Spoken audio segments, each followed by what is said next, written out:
Hi, everyone. Steve Adubato. We kick off the program today with Sait Onal, who is president of the Turkish Cultural Center Pennsylvania. Sait, thank you so much for joining us. Thank you, Steve, for inviting and showing interest in this tragedy that impacted millions of people. We're taping in the beginning of the spring of 2023. Put in perspective the tragedy in Turkey, this earthquake, the damage that it has done, not just in terms of loss of life, which you have experienced personally, very personally, but to the country, please. Well, being away from home is always tough because you can share the happiness, and then of course you're not there for them to share the pain and suffering when they have. When we find out about this, including my hometown, Antakya, this really impacted me and a lot of people around the world that looked at this situation, how heavy the human loss of human life. This has been tough. This has been tough to swallow this time.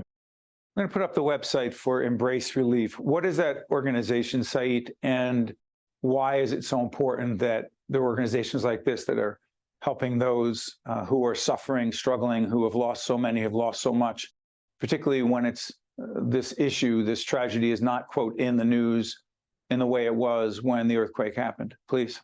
Embrace Relief is one of the many organizations really are there to serve when there is a need around the world, and I'm really appreciating their efforts.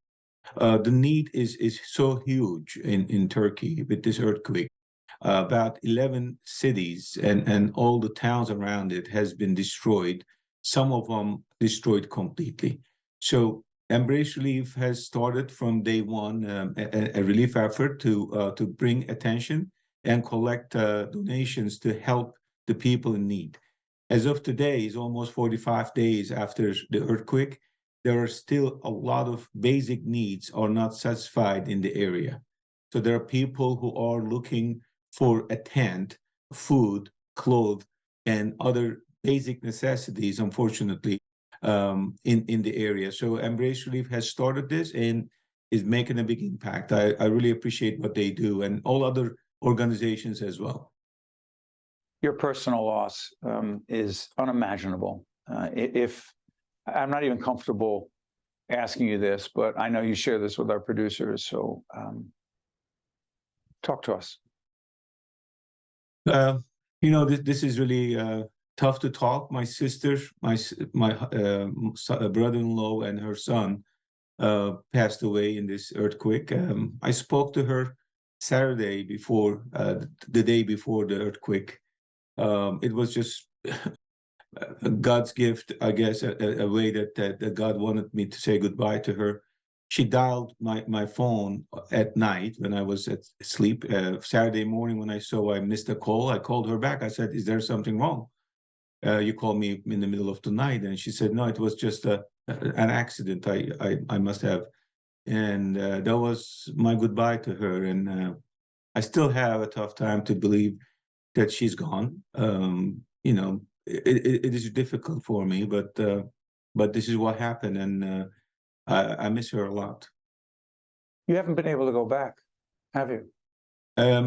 Yep. About 2 years ago during the COVID, I lost my brother, an older brother, and also I couldn't go. And then my sister and her family, I can't go because of what happened in Turkey 7 years ago.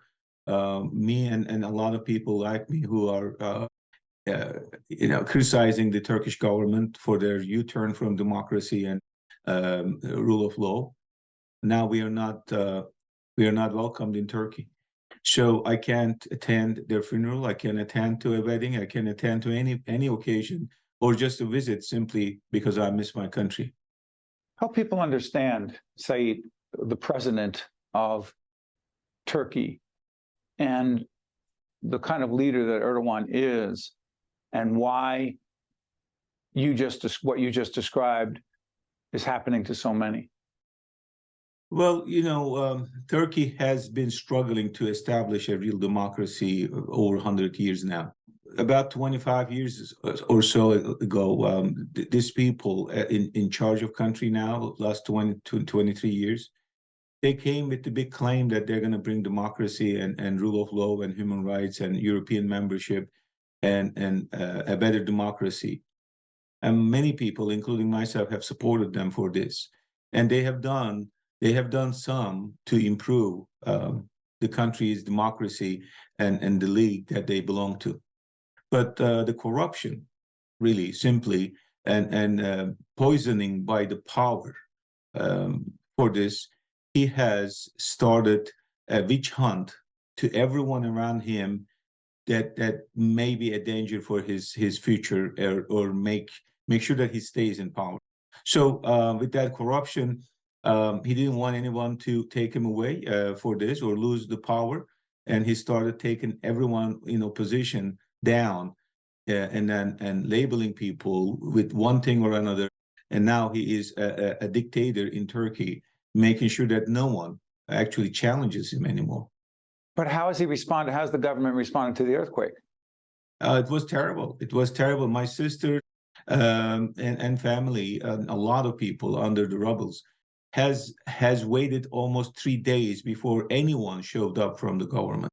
Not only this was a terrible way of responding, but it was a criminal, because we hear that he has single-handedly stopped the rescue efforts from international communities coming in.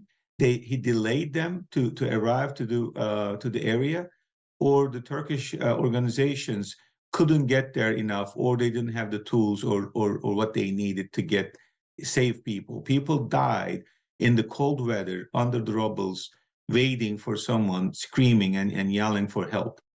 This is a criminal charge against this government, not only a neglect and bad management.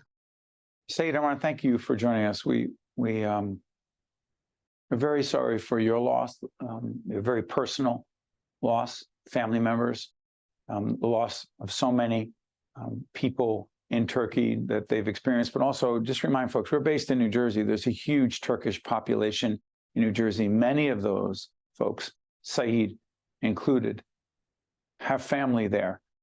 So one more time, the website, Embrace Relief, that organization is directly involved in providing direct support and relief to those struggling and suffering in Turkey since this earthquake. Sait, we wish you all the best. Thank you very much. Thank you, Steve, for your help and support. Thank you so much. Thank you. Stay with us. We'll be right back. State of Affairs with Steve Adubato is a production of the Caucus Educational Corporation. Funding has been provided by the Turrell Fund, supporting Reimagine Childcare. RWJ Barnabas Health. Let's be healthy together. MD Advantage Insurance Company. The Russell Berry Foundation. NJM Insurance Group. Prudential Financial. The New Jersey Education Association. The Port Authority of New York and New Jersey. And by PSC. Promotional support provided by Meadowlands Chamber. And by New Jersey Monthly. NJM Insurance Group has been serving New Jersey businesses for over a century. As part of the Garden State, we help companies keep their vehicles on the road, employees on the job, and projects on track. Working to protect employees from illness and injury, to keep goods and services moving across the state. We're proud to be part of New Jersey. NJM, we've got New Jersey covered.